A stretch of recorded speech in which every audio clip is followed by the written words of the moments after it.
नमस्कार बच्चों, मैं अंगद। हम लोग आज मॉडर्न इंडिया के अंतिम लेक्चर में हैं। इस लेक्चर में हम लोग पढ़ेंगे कि 1940 ईस्वी के पश्चात भारतीय राष्ट्रीय आंदोलन में कौन कौन सी घटनाएं घटी है और अंत में हमें कैसे 1947 ईस्वी तक अंग्रेजों को भारत छोड़कर जाना पड़ा वापस और हमें आज़ादी मिली। तो हम लोग जो पिछले क्लास में पढ़े थे 1940 ईस्वी तक की घटनाएं, उसके पश्चात की जो भी घटनाएं हैं आज़ादी तक की, उसे आज हम लोग कवर करने जा रहे हैं। तो आइए बिना देरी किए हुए हम लोग आते हैं जहां तक पिछले क्लास में हम आपको छोड़े थे, उसके आगे की घटनाओं के ऊपर जो है हम चर्चा करते हैं। तो सबसे पहले हम लोग बात करते हैं कि 1940 ईस्वी के पश्चात वो कौन सी घटनाएं हुई है जिसके पश्चात भारतीय राष्ट्रीय आंदोलन के ऊपर प्रभाव पड़ा है। तो ये अगर हम दौर की बात करें तो 1940 ईस्वी से लेकर हम लोग आज बात करेंगे 1947 ईस्वी तक। तो हम लोग जैसे कि अभी बात कर रहे थे 1940 ईस्वी की घटनाओं पे, तो ये विश्व युद्ध का समय था। विश्व युद्ध जो है 1939 ईस्वी में ही हालांकि शुरू हो गया था, जो कि 1945 ईस्वी तक चला है। तो आखिर इस युद्ध ने जो है भारतीय राष्ट्रीय आंदोलन को किस प्रकार से प्रभावित किया था वो हमें समझना है। तो आइए देखते हैं। इसके पश्चात ये हुआ था कि 1941 ईस्वी के आसपास जो है जर्मनी और जापान जो है बहुत ज़्यादा आक्रामक हो गया था। इसके कारण आप देखोगे कि जर्मनी ने लगभग आधा जो है यूरोप पर कब्जा कर लिया था। वहीं अगर हम बात करें जापान की, तो उसमें दिखाई पड़ेगा कि सिंगापुर, मलाया और बर्मा वाले क्षेत्र पर, और इसके अलावा अगर हम बात करें तो इंडोनेशिया तक जो है जापान ने अपना विस्तार कर लिया था। तो इस वजह से जो भारतीय नेता थे उन्हें ऐसा लगता था कि कहीं जो है जापान भारत तक ना पहुंच जाए और फिर भारत को भी ना अपने कब्जे में ले ले। तो इस वजह से जो भारतीय नेता थे वो ब्रिटिश सरकार के ऊपर दबाव बनाने लगे, या तो हमें जो है स्वतंत्रता दे दिया जाए, नहीं तो जो है हम एक जो है बड़े आंदोलन खड़ा कर देंगे। इस वजह से आप देखोगे कि इस बीच भारतीय राष्ट्रीय कांग्रेस के द्वारा ब्रिटिश सरकार के ऊपर बार बार दबाव बनाया जाता है, और दूसरी तरफ ब्रिटेन भी बहुत मजबूर रहता है इस बात से, चूंकि जापान के द्वारा एशिया में आक्रामक नीति अपनाई जा रही थी और उसे भी भारत को खोने का डर बन रहा था। तो उसे लग रहा था कि अगर भारतीय नेताओं को अगर हम समर्थन में ले लें तो उसके पश्चात जो है हम भारत में एक अच्छी स्थिति बनाने में सफल हो सकते हैं। तो इसी बात को मद्देनजर रखते हुए ब्रिटिश सरकार ने कुछ जो है भारतीयों के प्रति जो है नरम रुख अपनाना आरंभ कर दिया। जैसे कि आप देखोगे कि इसी दौरान ब्रिटिश सरकार के द्वारा 1942 ईस्वी में क्रिप्स मिशन भेजा जाता है ताकि भारतीय नेताओं के साथ बातचीत करके जो है इनका समर्थन हासिल किया जाए।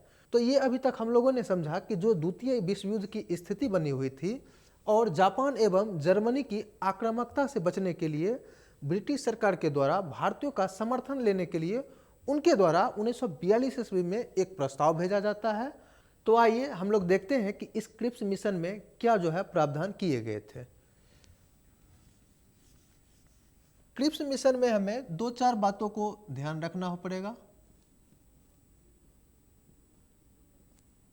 जैसे कि ये कब आया था, कौन लाया था, इसमें प्रमुख प्रावधान क्या थे और इसका जो है परिणाम क्या निकला। तो अगर हम बात करें ये कब लाया गया था, तो ये 1942 ईस्वी में आया था। कौन लाया था, तो उस समय जो ब्रिटिश सरकार थे और वहाँ के प्रधानमंत्री थे जिनका नाम था विंस्टन चर्चिल, इनके द्वारा लाया गया था। और ये क्यों लाए थे, तो इनके ऊपर जो है यूएसए और चीन के द्वारा जो है दबाव बनाया जा रहा था कि भारतीयों को समर्थन में लेना बहुत ही जरूरी है, नहीं तो जापान जो है जितना आक्रामकता दिखा रहा है उस हिसाब से देखा जाए तो उसका विस्तार जो है भारत वाले क्षेत्र पर संभव है। तो इस वजह से देखोगे कि यूएसए के राष्ट्रपति जो कि रूजवेल्ट थे उस समय, उन्होंने ब्रिटेन के ऊपर दबाव बनाया। वही चीन के राष्ट्रपति की बात करें तो चांग काई शेक थे जिन्होंने लगातार ब्रिटेन के ऊपर दबाव बनाया। अब हम लोग ये देख लेते हैं कि आखिर क्रिप्स मिशन जो भारत आया था उन्होंने भारतीयों के सामने क्या प्रस्ताव रखा था। तो अगर हम बात करें इनके द्वारा दिए गए भारतीयों को प्रस्तावों में, तो सबसे पहला इन्होंने प्रस्ताव रखा था कि युद्ध के पश्चात भारतीयों को डोमिनियन स्टेट का दर्जा दिया जाएगा, डोमिनियन स्टेटस। मतलब पहला प्रावधान ये था कि भारत को युद्ध के पश्चात डोमिनियन स्टेटस दिया जाएगा। दूसरा प्रावधान यह था कि युद्ध के पश्चात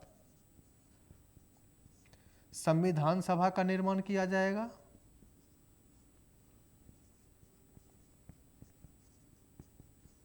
और इस संविधान सभा में भारतीयों की ही भूमिका होगी। और वहीं अगर हम तीसरे प्रमुख प्रावधानों की बात करें तो वायसराय की कार्यकारिणी परिषद, इसमें भी जो है भारतीयों की ही मुख्य भूमिका रखी जाएगी। तो इन सभी जो है मुद्दों को इसमें रखा गया था। लेकिन इसका परिणाम यह हुआ कि कांग्रेस एवं मुस्लिम लीग, जो कि भारत में दो बड़े राजनीतिक दल थे, दोनों ने ही इस क्रिप्स मिशन को या फिर क्रिप्स प्रस्ताव को ठुकरा दिया। इसके ठुकराने के पीछे दोनों के अलग अलग कारण थे। जैसे कि अगर हम बात करें कांग्रेस ने इसे क्यों ठुकराया, तो कांग्रेस जो है अब जो है डोमिनियन स्टेट में कोई इंटरेस्ट नहीं रखते थे। क्योंकि अब उनको लगता था कि हमें पूर्ण आज़ादी चाहिए, तो फिर ये डोमिनियन स्टेटस क्यों। चूँकि अगर आप देखोगे तो 1929 के लाहौर अधिवेशन में ही कांग्रेस के द्वारा पूर्ण जो है स्वाधीनता की मांग कर दी गई थी। तो अब फिर से जो है अंग्रेज सरकार के द्वारा डोमिनियन स्टेटस का जो दर्जा दिया जा रहा था, तो इस वजह से कांग्रेस जो है नाराज थे और उन्हें लगता था कि ये जो है हमें जानबूझकर वर्गलाने का प्रयास किया जा रहा है। इसलिए आप देखोगे कि कांग्रेस के द्वारा इस मिशन को ठुकरा दिया जाता है और इनके प्रस्ताव को नहीं माना जाता है।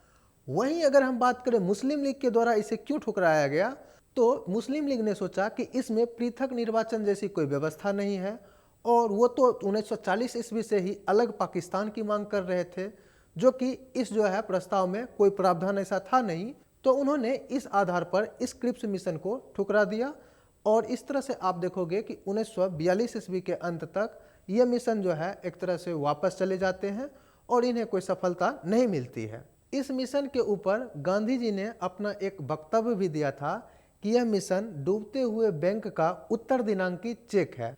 हालांकि इस कथन में बाद में नेहरू जी के द्वारा यह जोड़ दिया गया कि जो बैंक दिवालिया हो चुका है। तो ऐसा प्रश्न भी पूछा जाता है एग्जाम में, तो हमने यहाँ पर आपको बताने का प्रयास किया। तो यह मिशन जब विफल हो जाता है तो उसके पश्चात फिर से जो है अंग्रेज सरकार के द्वारा यह प्रयास किया जाता है कि किसी भी तरह से जो है भारतीयों को मनाया जाए, ताकि भारत के द्वारा जो है जापान का ना समर्थन कर दिया जाए, या फिर ऐसा भी हो सकता था कि भारतीयों के द्वारा यहाँ पर कोई बड़ा आंदोलन खड़ा किया जा सकता था, जिस वजह से अंग्रेजों के ऊपर एक अतिरिक्त दबाव होता। तो इस वजह से वह चाह रहे थे कि किसी भी तरह से भारतीयों को अपने पक्ष में लिया जाए, और ऐसा हुआ भी।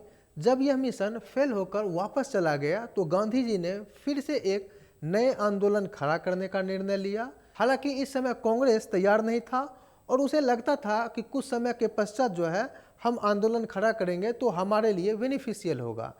इसी बात पे गांधी जी का और कांग्रेस में मतभेद भी हो गया था और उन्होंने एक वक्तव्य भी दिया था कि वो यहाँ की मिट्टी से ही कांग्रेस से बड़े राष्ट्रीय आंदोलन खड़ा कर सकते हैं।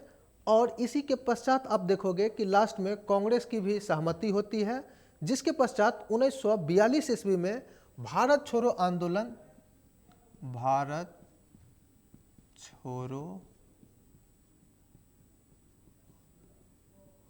आंदोलन चलाया जाता है।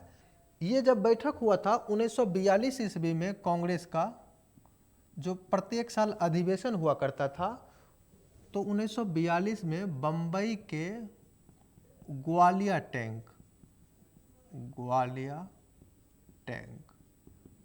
यहीं पे कांग्रेस का बैठक हुआ था और इसी में जो है भारत छोड़ो आंदोलन चलाने का निर्णय लिया गया था।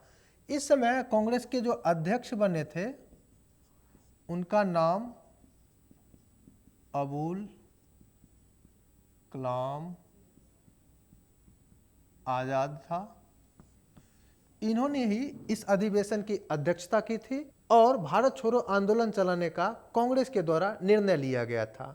तो अब हम लोग देखेंगे कि भारत छोड़ो आंदोलन क्या था, कैसे इसने जो है राष्ट्रीय आंदोलन को प्रभावित किया और इसमें किन नेताओं का योगदान था और आखिर इस जो है आंदोलन का परिणाम क्या हुआ। तो आइए देखते हैं भारत छोड़ो आंदोलन। तो इसमें जो हमें मुख्य रूप से देखना है, भारत छोड़ो आंदोलन में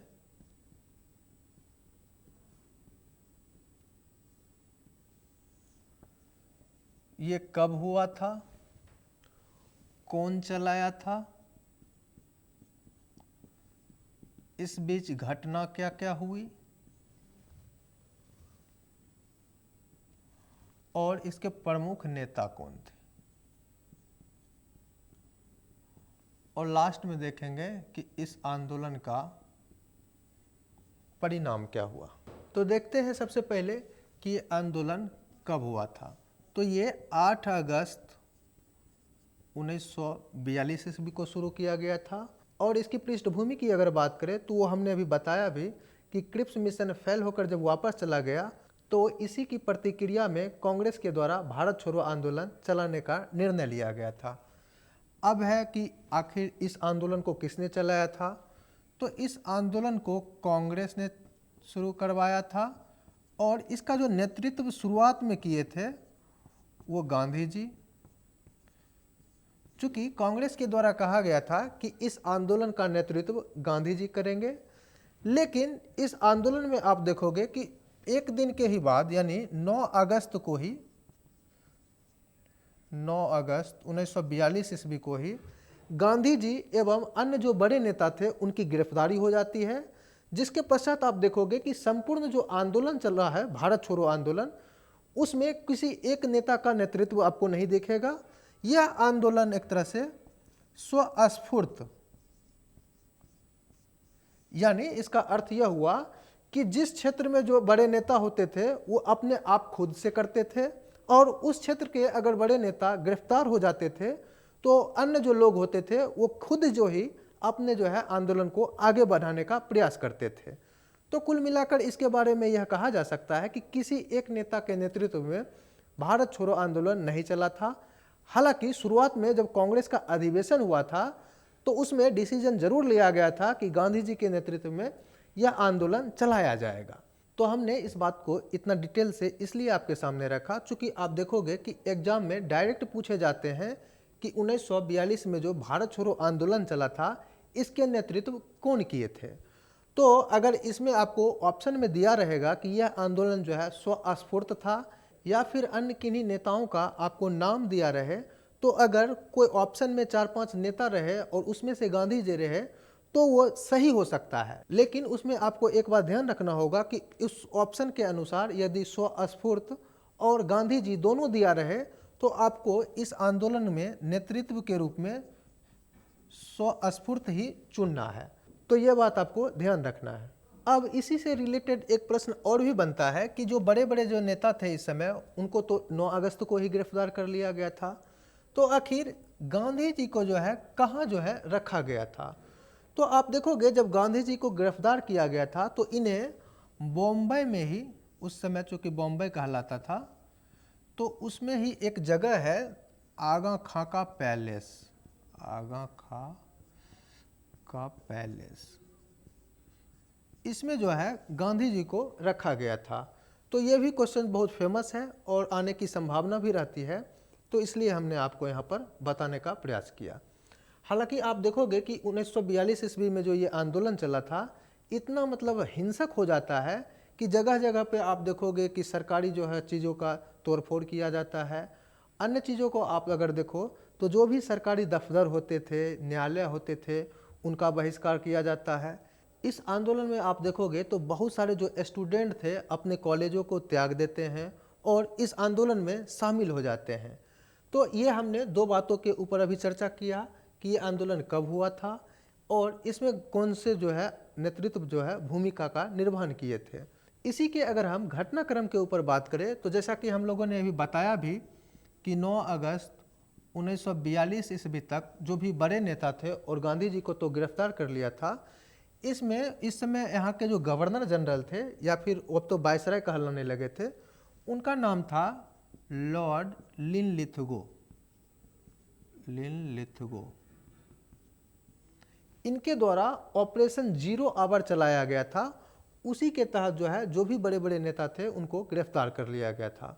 तो ये बात भी आपको ध्यान रखना चाहिए, चूंकि अगर आपको ऐसा प्रश्न बना दिया जाए कि ऑपरेशन जीरो आवर किस आंदोलन से संबंधित है, तो यहाँ पर आपको ध्यान रखना होगा कि भारत छोड़ो आंदोलन से इसका तात्पर्य था। वैसे यह आंदोलन इतना हिंसक हो गया था कि इसके पश्चात लॉर्ड लिनलिथगो के द्वारा कांग्रेस जैसी संस्था को बैन कर दिया गया था। क्योंकि आप देखोगे कि पहले जो भी गांधी जी के द्वारा आंदोलन चलाए जा रहे थे वो कमोबेश अहिंसक होते थे, लेकिन इस आंदोलन के दौरान जब गांधी जी की गिरफ्तारी हो जाती है तो उनके द्वारा ऐसा कोई भी वक्तव्य नहीं दिया जाता है जो आपको लगे कि अहिंसा को उन्होंने प्रमोट किया। क्योंकि आप देखोगे कि इन्होंने इस आंदोलन में भारत छोड़ो का नारा दिया और उन्होंने हर हाल में अंग्रेजों से भारत की आज़ादी की मांग की। तो कुल मिलाकर आप देखोगे कि इस आंदोलन में सबसे ज़्यादा अहिंसा भी होती है और गांधी जी के द्वारा अहिंसा जैसी कोई बात की भी नहीं जाती है। वहीं अगर हम बात करें इस आंदोलन के प्रमुख नेतृत्व की, तो इसमें आप देखोगे कि अलग अलग स्थानों से अलग अलग नेताओं ने अपने भूमिका का निर्वहन किया। जैसे कि कुछ अगर प्रमुख नेताओं की अगर हम बात करें तो उसमें जयप्रकाश नारायण,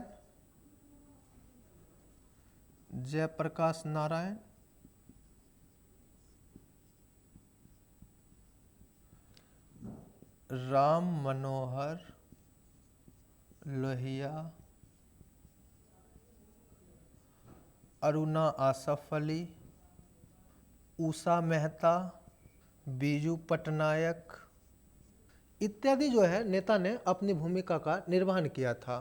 वहीं अगर बात करें हम जयप्रकाश नारायण और राम मनोहर लोहिया की, तो इन्होंने भूमिगत होकर अपना आंदोलन भी चलाया था। हालांकि जयप्रकाश नारायण को जब पकड़ लिया गया था तो इन्हें हजारीबाग जेल इस जेल में इनको बंद भी कर दिया गया था, लेकिन बाद में इन्होंने जो है वहाँ से भागने में सफलता हासिल की और फिर से जो है इन्होंने इस आंदोलन में अपने योगदान को जारी रखा।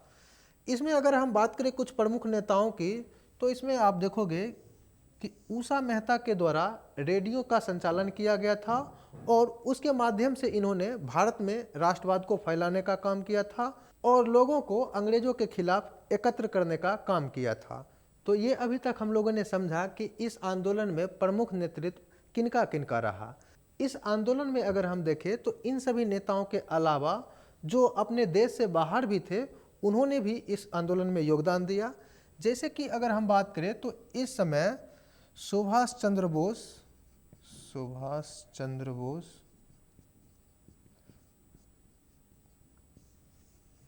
जो कि बर्लिन में थे, उन्होंने एक रेडियो के माध्यम से इस युद्ध को जो है अहिंसक गुरिल्ला युद्ध का नाम दिया था और भारतीयों से इस युद्ध में ज़्यादा से ज़्यादा शामिल होने की मांग भी रखी थी।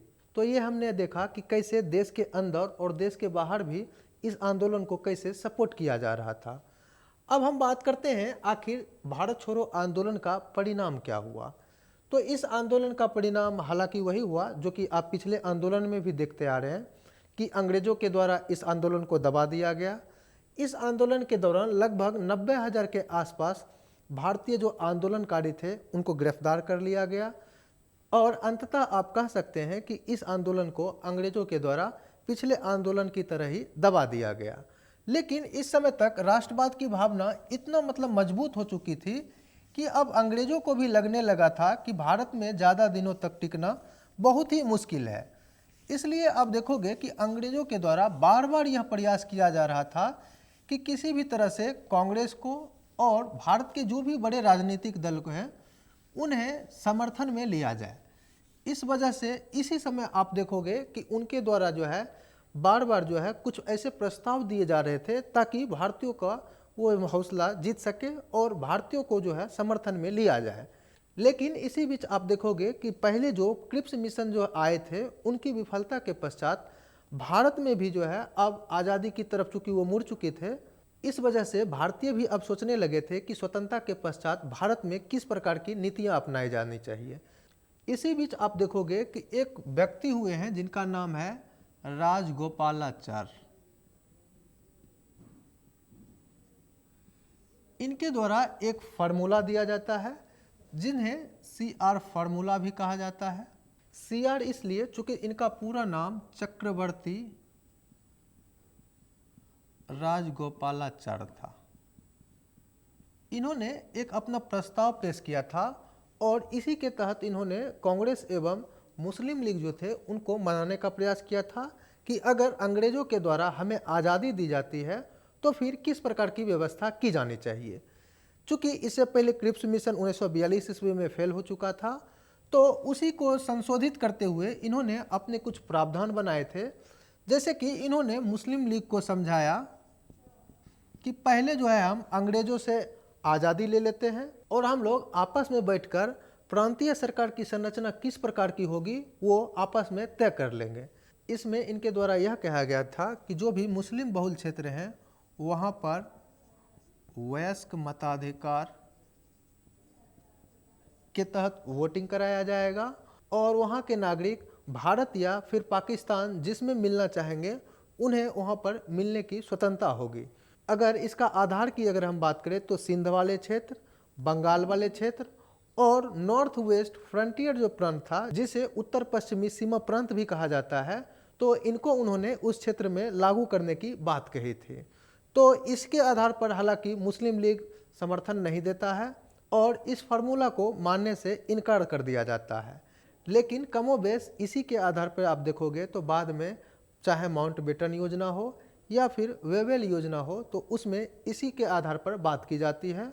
और हालांकि जो बाद में पाकिस्तान का जो निर्माण भी हुआ है तो कहीं ना कहीं इस फार्मूला को भी ध्यान में रखा गया था, चूँकि कोई दूसरा ऑप्शन था भी नहीं। तो इन्होंने जो फार्मूला दिया उसी के आधार पर आप देखोगे तो कमोबेश आज़ादी के पश्चात भारत और पाकिस्तान का जो निर्माण हुआ है उसमें प्रांतों का जो गठन किया गया है वो कहीं ना कहीं केंद्र में यही है। हालांकि इस दौरान गांधी जी के द्वारा भी यह प्रयास किया गया कि मुस्लिम लीग को समर्थन में लिया जाए और पहले हम अपनी आज़ादी को सुनिश्चित करते हैं, उसके पश्चात हम लोग इस मुद्दे पर जो है बात विमर्श करेंगे। और इसी बीच मोहम्मद अली जिन्ना से मिलते भी हैं और उन्हें कायदे आजम कहते हैं। कायदे आजम का मतलब होता है महान नेता। लेकिन इस बात पर मोहम्मद अली जिन्ना अटल रहते हैं कि जब तक उनके लिए अलग से पाकिस्तान की व्यवस्था नहीं कर दी जाती तब तक जो है वो किसी भी योजना को मानने के लिए तैयार नहीं है। जिस वजह से आप देखोगे उस समय तो इस राजगोपालाचारी फार्मूला को भी जो है इनकार कर दिया गया था। उसके पश्चात अंग्रेजों के द्वारा फिर से जो है एक प्लान भारत में भेजा गया ताकि जो है भारतीयों को समर्थन में लिया जा सके। देखो ये सब जितने भी अभी प्रयास किए जा रहे हैं, चूँकि अंग्रेज खुद द्वितीय विश्व युद्ध में लगे पड़े थे तो वो नहीं चाहते थे जो है भारत में कोई बड़ा आंदोलन हो। इस वजह से एक योजना जब विफल हो जाती थी तो फिर से जब उनके ऊपर अन्य विश्व के द्वारा दबाव बनाया जाता था तो फिर नए जो है योजना को भारत में भेजते थे। इसी के पश्चात आप देखोगे कि जब CR फार्मूला भी जो है फ्लॉप हो जाता है तो उनके द्वारा 1945 ईस्वी में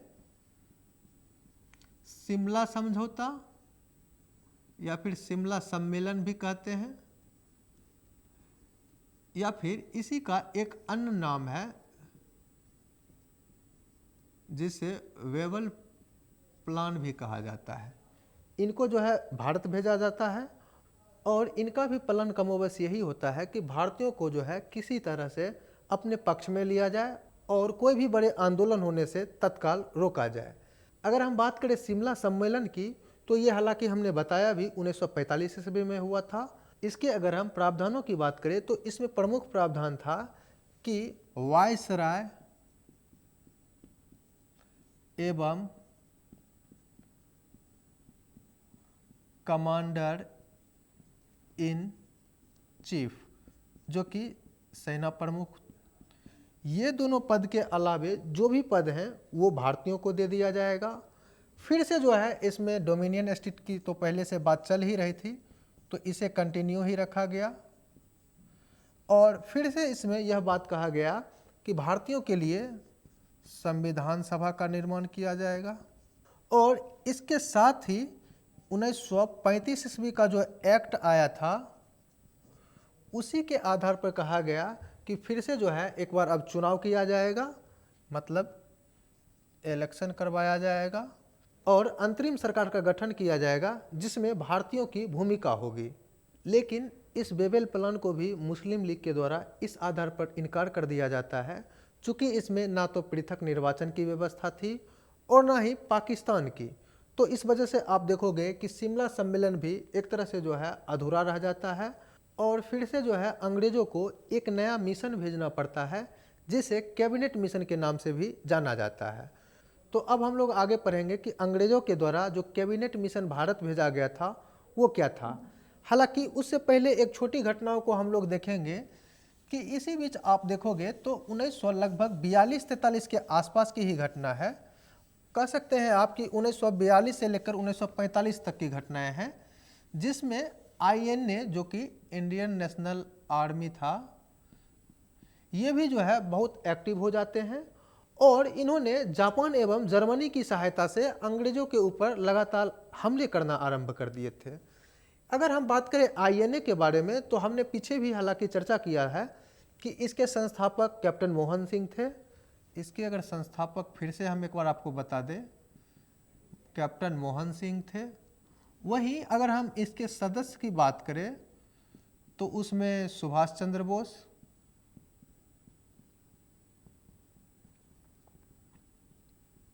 रास बिहारी बोस, ये लोग थे जिन्होंने इस संस्था को जो है भारतीय राष्ट्रीय आंदोलन में सफलता कैसे मिले इसके लिए वो बाहर से चला रहे थे।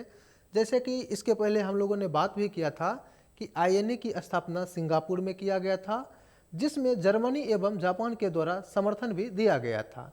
तो इनके द्वारा जो है बाहर से बार बार प्रयास किया जा रहा था कि अंग्रेज़ों के ऊपर दबाव बनाया जाए ताकि वो भारतीयों को स्वतंत्रता देने में जो है थोड़ा जल्दीबाजी दिखाए। इनके द्वारा अलग अलग जो है ब्रिगेड बनाए गए थे। ब्रिगेड का मतलब होता है एक तरह से बटालियन बनाए गए थे ताकि जो है अलग अलग जो है जगहों पर जो है ये अलग तरीके से कार्रवाई कर सके। जैसे कि इसके ब्रिगेड से संबंधित कुछ प्रश्न भी पूछे जाते हैं। अगर हम इसका एक उदाहरण लें तो इनके ब्रिगेड के नामों में जैसे महात्मा गांधी ब्रिगेड, महात्मा गांधी ब्रिगेड, मतलब जो भी राष्ट्रीय आंदोलन के प्रमुख नेता होते थे उनके नाम पर इन्होंने अपने ब्रिगेड या फिर अपने बटालियन का नाम दिया था। उसी तरह से जवाहरलाल नेहरू ब्रिगेड, सुभाष ब्रिगेड, और वहीं अगर हम बात करें इनके एक महिला ब्रिगेड थी जिसका नाम रानी लक्ष्मीबाई ब्रिगेड रखा गया था और इन्होंने अलग अलग शाखा के माध्यम से जो है राष्ट्रीय आंदोलन में अपनी भूमिका निभाया था। वहीं अगर हम इनके घटनाक्रम के ऊपर बात करें तो 1945 ईस्वी तक जापान और जर्मनी की जब पराजय हो जाती है द्वितीय विश्व युद्ध में तो आईएनए के जो सेना होते हैं उन्हें भी गिरफ्तार कर लिया जाता है और उनके ऊपर एक मुकदमा भी चलाया जाता है जिस मुकदमा का नाम लाल किला मुकदमा है।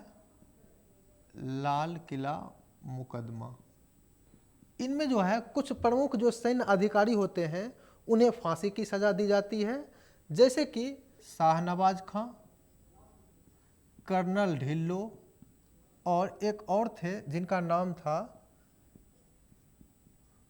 कर्नल सहगल। इनके ऊपर लाल किला मुकदमा चलाया गया था और इनको फांसी की सज़ा दी गई थी जिसके वजह से आप देखोगे कि देश में फिर से एक क्रांतिकारी लहर उड़ गई थी और लोगों ने नारा देना आरंभ कर दिया था कि भले ही लाल किले को तोड़ दो लेकिन कर्नल ढिल्लो, सहगल और शाहनवाज को छोड़ दो। और इनको बचाने के लिए देश के जितने भी बड़े बड़े वकील थे इन्होंने एक संगठन बनाया और उसके माध्यम से इनके लिए केस लड़ना आरंभ किया। जैसे कि अगर हम इनके केस लड़ने की बात करें तो सबसे जो बड़े उस समय के वकील थे तेज बहादुर, अस्प्रू, जवाहरलाल नेहरू, भूला भाई देसाई, इन्होंने जो है बहुत प्रयास किया था ताकि जो है इनको जो है बचाया जा सके, और इनके साथ ही अन्य जो लोग थे जो आईएनए से जुड़े हुए थे उनको जो है फांसी से बचाया जाए। लेकिन फिर भी जो है अंग्रेज़ों के द्वारा इनके ऊपर देशद्रोह का मुकदमा चलाया जाता है और इनको फांसी की सज़ा बरकरार रखी जाती है। लेकिन अंत में भारत में इतना उग्र आंदोलन देखते हुए और इसका विरोध को देखते हुए उस समय के जो वायसराय थे लॉर्ड वेवेल के द्वारा अपने विशेषाधिकार का प्रयोग किया जाता है और उसके तहत जो है इनके फांसी को रोक दिया जाता है। विशेषाधिकार से तात्पर्य यह हुआ कि जैसे अभी वर्तमान में भारत के जो राष्ट्रपति हैं उनके पास यह पावर होता है कि वो अगर चाहें तो किसी भी व्यक्ति को जो है मृत्यु दंड से क्षमा कर सकते हैं, चाहे अगर भारत के सुप्रीम कोर्ट के द्वारा भी किसी को मृत्यु दंड क्यों न दिया गया हो। तो वही शक्ति पहले जो है वायसराय के पास होती थी, जो किसी भी व्यक्ति को फांसी से वो बचा सकते थे अपने विशेषाधिकारों का प्रयोग करते हुए। तो इस समय पहला प्रयोग जो हमें दिखता है वो लॉर्ड वेवेल के द्वारा दिखता है, जो कि आप देखोगे कि आईएनए के जो सैन्य अधिकारी थे जिन्हें फांसी दिया गया था उन्हें बचाने के लिए इनके द्वारा किया जाता है। तो इस प्रकार से अभी तक हम लोगों ने समझा कि 1945 ईस्वी तक किस प्रकार से भारत में और भारत से बाहर के लोग अंग्रेजों के ऊपर अपना दबाव बना रहे थे। इसी बीच एक घटना घटती है फरवरी 1946 ईस्वी में। फरवरी 1946 इसमें होता यह है कि अभी तक जो हमने देखा ये तो आईएनए के जो सैनिक थे वो आप कमोबेश कह सकते हैं स्थल सेना के रूप में, लेकिन दूसरी ओर हमने अभी जो बात किया 1946 की घटना की, उसमें होता यह है कि रॉयल नेवी के जो सेना होते हैं ये हालांकि अंग्रेजों के अधीन होते हैं, इन्होंने भी जो है बहिष्कार कर दिया और एक तरह से आप कह सकते हैं कि अंग्रेजों के विरुद्ध जो है आंदोलन खड़ा कर दिया।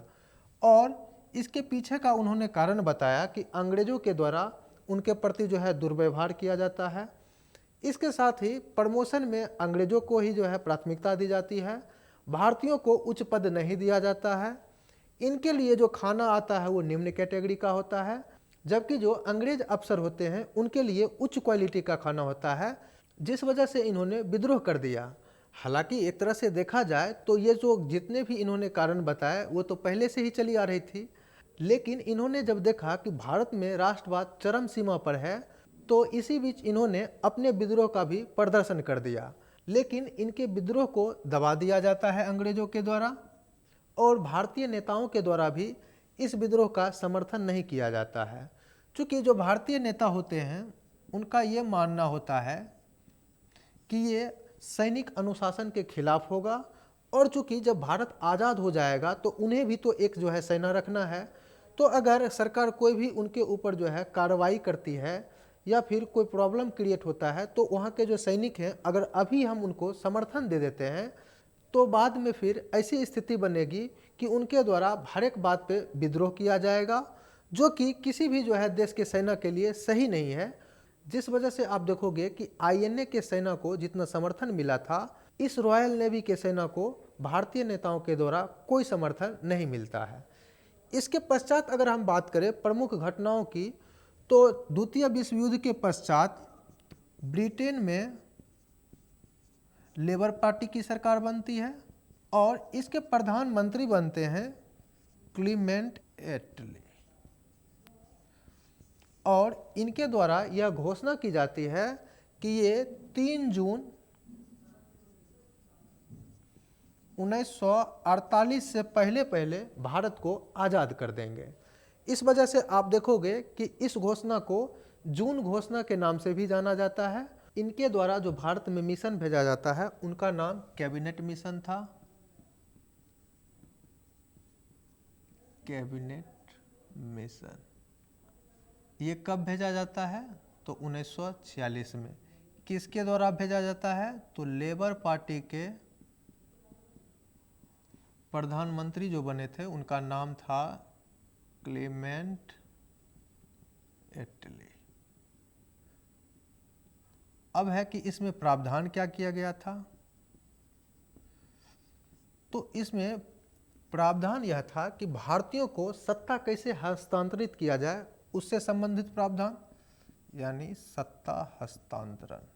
सत्ता कैसे भारतीयों को हस्तांतरित किया जाए उसके लिए प्रावधान था। एक संविधान सभा की बात की गई थी,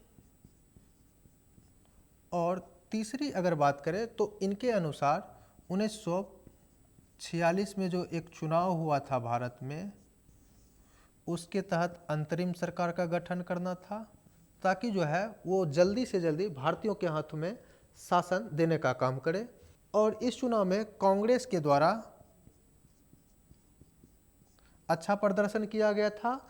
और इसके साथ ही जैसे हम लोगों ने 1937 के चुनाव में देखा था कि उस समय मुस्लिम लीग का प्रदर्शन बहुत ही खराब रहा था, लेकिन 1946 के आसपास जो चुनाव हुआ था, इसमें मुस्लिम लीग और अन्य जो सांप्रदायिक दल थे उन्हें भी अच्छी खासी सफलता मिली थी। लेकिन फिर भी मुस्लिम लीग जो है इस अंतरिम सरकार में शामिल होने से मना कर दिया था, चूँकि वो उस समय तक भी पाकिस्तान के मांग पर अडिग रहा था। लेकिन कांग्रेस जो है जवाहरलाल नेहरू के नेतृत्व में अंतरिम सरकार बनाने में शामिल हो जाते हैं, और हालांकि कुछ दिनों के पश्चात जो है मुस्लिम लीग भी इस सरकार में शामिल हो जाता है। तो अब हम लोग देखते हैं कि इस कैबिनेट मिशन में सदस्य कौन कौन थे, चूँकि इससे रिलेटेड भी प्रश्न पूछे जाते हैं।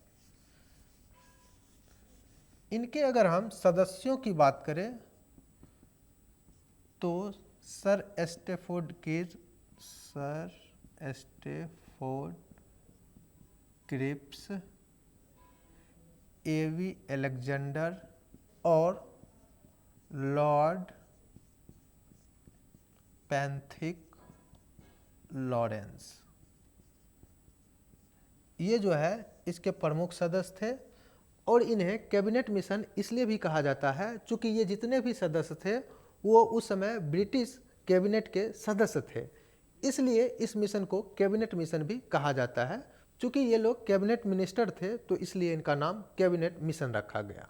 हालांकि इस कैबिनेट मिशन को भी मुस्लिम लीग के द्वारा जो है ठुकरा दिया जाता है, चूँकि इसमें अलग से पाकिस्तान जैसी कोई व्यवस्था नहीं की गई थी, और कांग्रेसों के द्वारा भी इस मिशन का बात नहीं माना गया, चूँकि इस मिशन में कुछ कमियां थी, जैसे कि इसके द्वारा जो है केंद्र को कमज़ोर रखना था और प्रांतों को अधिक शक्तिशाली बनाना था। वही अगर हम बात करें, इसमें 3 तरह के प्रांत की व्यवस्था की गई थी, जैसे कि इसमें 3 समूह बनाए गए थे। पहले समूह का नाम था जैसे खंड ए या खंड क कह सकते हैं, खंड बी और खंड सी।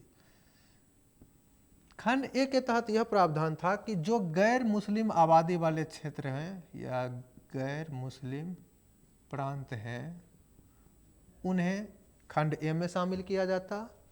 दूसरी तरफ जो सिंध और उत्तर पश्चिम के जो मुस्लिम प्रांत हैं, इसे खंड बी में शामिल किया जाना था। और तीसरे जो बंगाल और असम, यहाँ पर जो मुस्लिम बहुल आबादी था या फिर मुस्लिम बहुल प्रांत थे, इन्हें जो है खंड सी में शामिल किया जाना था। लेकिन आप देखोगे कि यहाँ पर थोड़ा एक प्रॉब्लम हो रहा था कि बंगाल वाले क्षेत्र में भी जो है कांग्रेस का शासन था, और उत्तर पश्चिम के क्षेत्रों पर भी कांग्रेस का अच्छा वर्चस्व था। तो इस वजह से यह दुविधा की स्थिति बन रही थी। तो जिस वजह से आप देखोगे कि कांग्रेस के द्वारा इस बात का जो है बहिष्कार किया गया, और अंततः कैबिनेट मिशन के बातों को भी मुस्लिम लीग के द्वारा नहीं माना जाता है। हालांकि इन सभी कमियों के बावजूद कांग्रेस के द्वारा इसे एक्सेप्ट कर लिया जाता है और वो अंतरिम सरकार में शामिल हो जाता है। इसके पश्चात मुस्लिम लीग के द्वारा 16 अगस्त 1946 को प्रत्यक्ष कार्यवाही दिवस मनाया जाता है, और इस समय पूरे भारत में जो है दंगा फैल जाता है, चाहे वो बंगाल वाले क्षेत्र हो, पंजाब वाले क्षेत्र हो या फिर बिहार वाले क्षेत्र हो, सभी जगह पे जो है बहुत ज़्यादा दंगा छिड़ जाता है। बंगाल में एक जगह है जिसका नाम है नोआखली,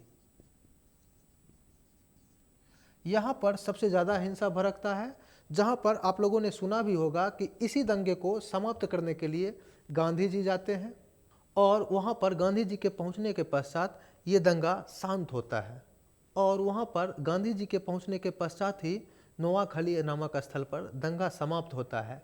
तो इस वजह से आप देखोगे कि इन सभी घटनाओं के पश्चात भी भारत में जो है अंतरिम सरकार का गठन किया जाता है और जो पहले से वादा किया गया था संविधान सभा निर्माण की, इसका भी जो है गठन किया जाता है 2 सितंबर 1946 ईस्वी को। इन सभी घटनाओं के बावजूद भी कांग्रेस जो है अंतरिम सरकार में शामिल होता है और 2 सितंबर 1946 ईस्वी को नेहरू जी की अध्यक्षता में कांग्रेस सरकार बनाने में शामिल हो जाते हैं।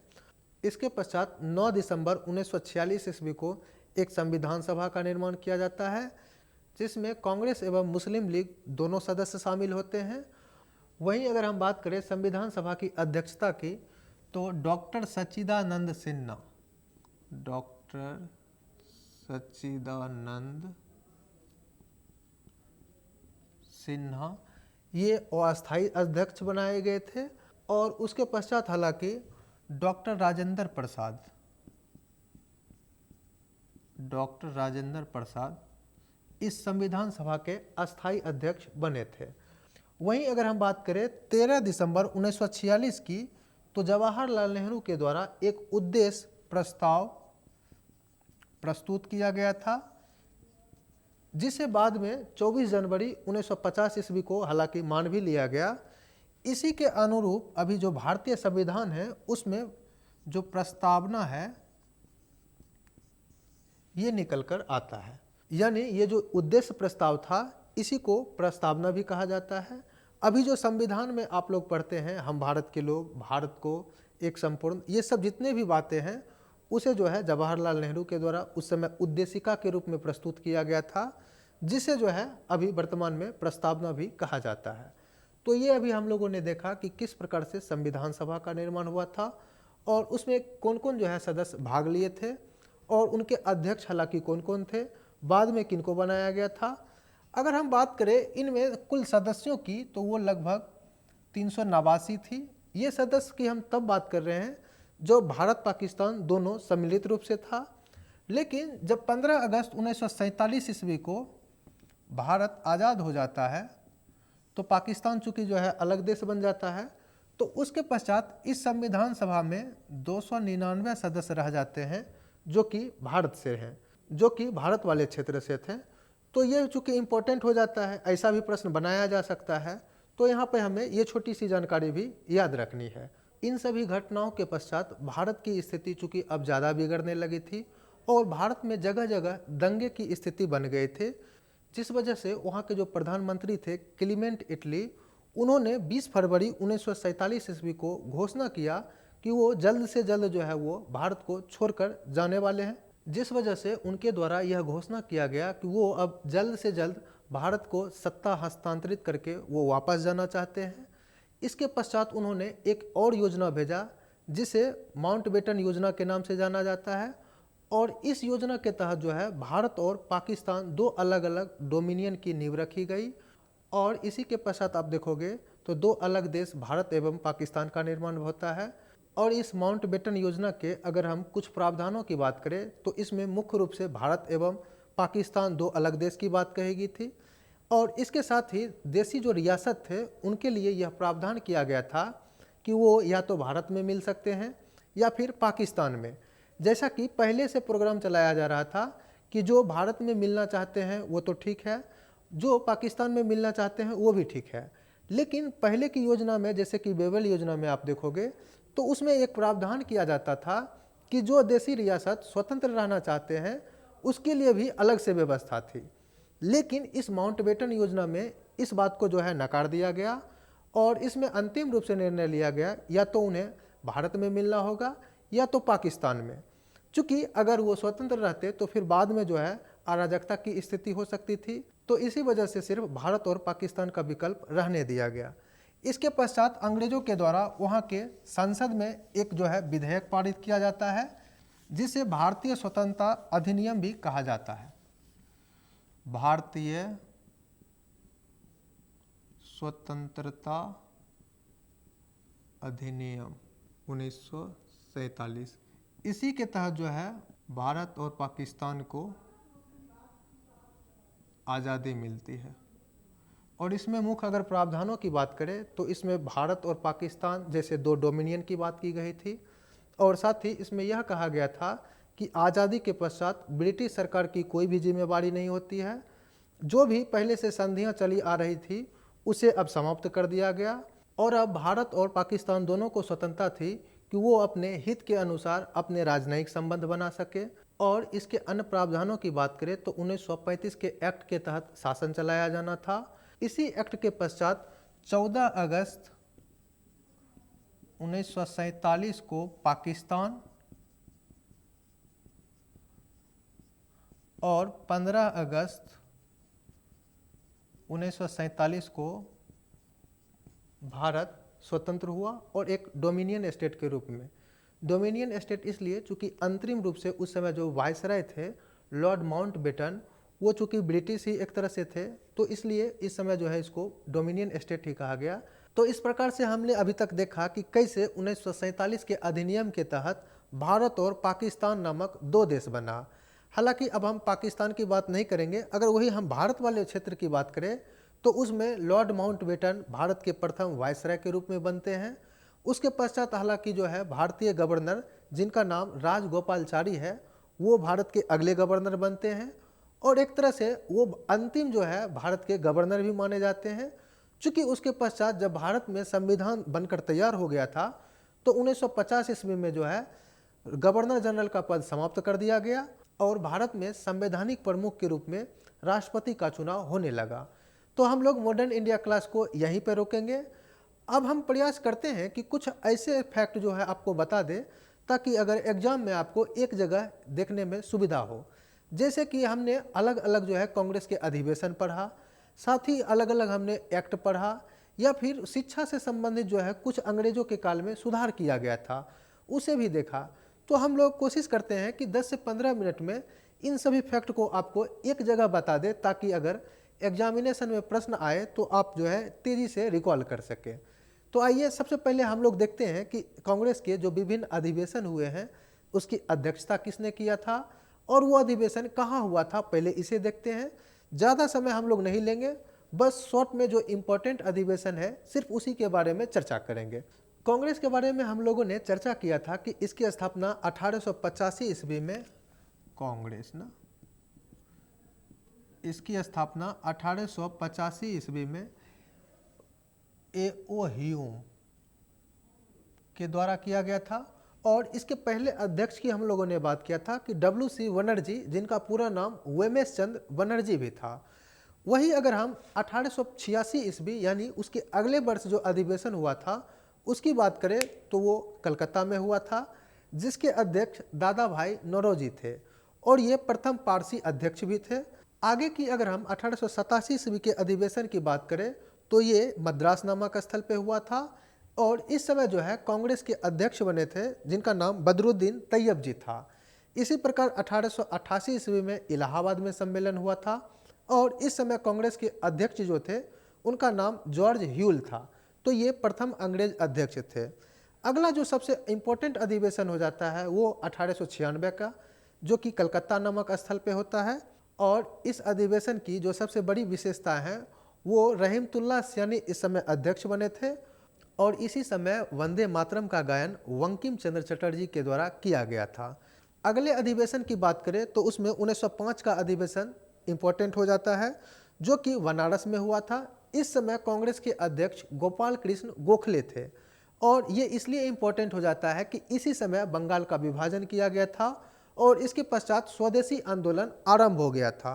वहीं 1906 की बात करें तो ये कलकत्ता में अधिवेशन हुआ था और इस समय दादा भाई नौरोजी इसके अध्यक्ष बने थे।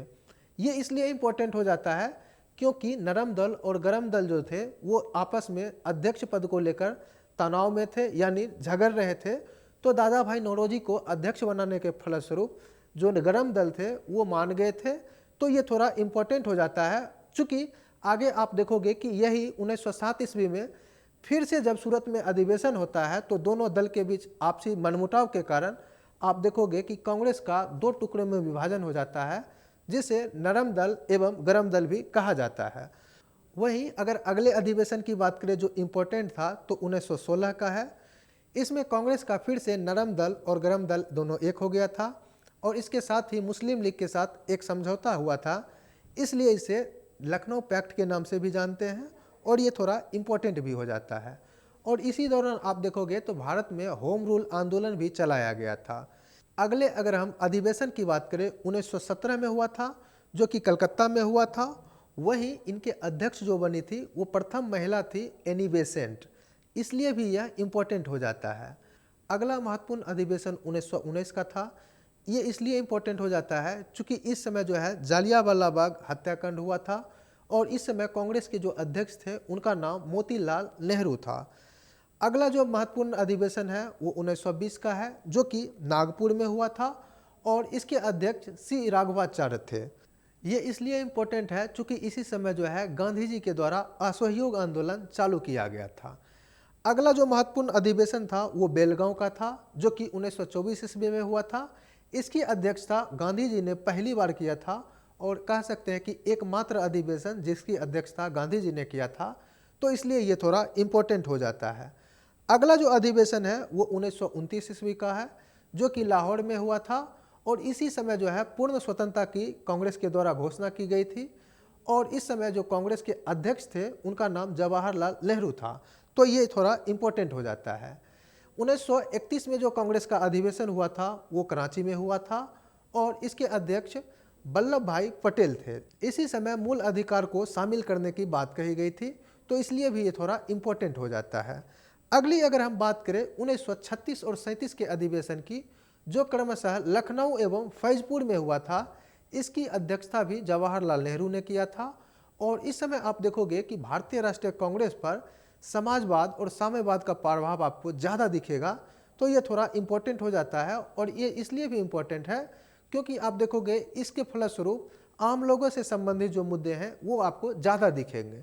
इसके पश्चात के अधिवेशन की बात करें तो 1938 और 39 में जो अधिवेशन हुआ है, जिसके अध्यक्ष सुभाष चंद्र बोस थे और ये क्रमशः अगर हम बात करें तो 1938 में हरिपुरा में और 1939 में त्रिपुरी नामक स्थल पर हुआ था, जो कि इम्पोर्टेंट माना जाता है।